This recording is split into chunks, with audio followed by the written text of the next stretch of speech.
Long lines at airports might soon be a thing of the past. We're here to find out when and how that could happen. You're watching Inside AB. My name is Jeremy Lawrence, and I'm joined here in the studio by Shayan Shakeel.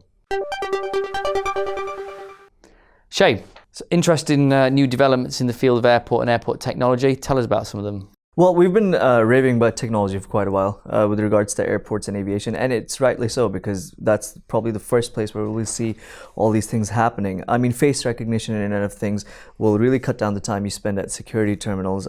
These are, by the way, comments from Rajendra Pawar, who's chairman of NIIT Technologies. They consult airports on, how to implement these technologies to improve passenger experience. So for instance, if you're walking through an airport just through your cell phone and intelligent machines and machine learning, you'll be able to get offers directly to your cell phone to figure out where you should shop at the duty free, depending on what kind of experiences and preferences you have. So really, technology is going to create a lot of opportunities and benefits for passengers, for airports, and really for the whole city. Great. What happens if customers just want to spend less time in an airport? Yeah, and that happens to be something that passengers want to actually do more and more of, is to spend less time at airports. So there's a growing movement to try and affect passenger experience that way. What airports in the US have been trying to experiment with is biometric technology, where you don't need a boarding pass to go through airports or various sections of the airport. Some airlines like KLM have been working with services like Facebook Messenger to get push notifications pushed through onto the Messenger app, and a few other technology-driven applications like that. So you're seeing your baggages, the incidence of lost baggages through coming out of airport gates is decreasing because of RFID tagging. So you won't actually have to spend as much time at an airport in the future as you do right now. Right. Artificial intelligence, we've talked about a lot this before. How could that help? Artificial intelligence is probably going to take center stage, and it's probably going to be the biggest, most widespread, factor that affects airports in the near future. You have a lot of automation going on. You have a lot of airports in the world that are experimenting with applications to that automation. So, for instance, in preparation for the for the 2020 Summer Olympics, the Tokyo Haneda Airport is testing humanoid robots to help guide passengers, tell them where to go. So you won't need to have people in information desks telling you where to go, like those really large airports. Beijing International Airport has a lot of AI in use. A few weeks ago, we spoke to Dubai airports that had, and the spokesperson there was talking about a whole framework that they had to allow AI a greater remit in the airport's operations, as well as allow for security.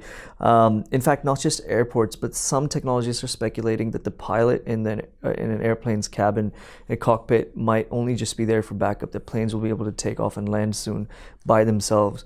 So that should have a lot to do with airports as well, in the control tower and how they operate. So it should be a pretty interesting future in that regard. We're talking here about some near-term solutions, some further solutions. What can we expect to see next year, for example? Well, we might be able to see a lot more experimentation. I mean, 2018 is the year of experimentation for a lot of airports right now. So, in May, Dubai Airport was supposed to test out their new smart tunnel, which means that you can get through immigration in about 10 seconds. And so you'll see a lot more of that. SETA's been pushing this baggage handling thing quite a bit, so that nobody loses their baggages anymore, that you always get a notification on your cell phone about where the baggages are, maybe even pick them up outside of the airport as opposed to having to wait for the conveyor belt to loop around. So that's what we'll be seeing until about next year. But of course, challenges remain, and foremost on top of that is security. Security is still the biggest pain point. I mean, a lot of people are trying to address the immigration challenge and the baggage handling challenge, but having to take off your shoes and belts at an airport is extremely inconvenient, and nobody's been able to figure that out. We probably won't be able to get that figured out for at least the next 5 years. Okay. But at least there are some positive changes coming. Yeah, I mean, there's new technology like CT scanners, which mean that, they'll be able to scan what you're wearing, your bag in 3D, and be able to move it around really fast. It's not hit the mainstream yet because we have a lot of legacy systems at airports. I mean, these aren't machines that you buy for a year or 2 years. These are machines you buy for like 5 or 10 years. And until the life cycle expires, you won't be able to get those machines replaced. So we'll be able to see some near-term benefits, but don't expect us to be breezing through an airport in 5 minutes, at least in the next 5 years. So the dream is there, but not quite yet. Yeah. Right, you've been watching Inside AB. Thank you for joining us. We're live every weekday at 10 a.m. So do subscribe and share and comment. See you next time.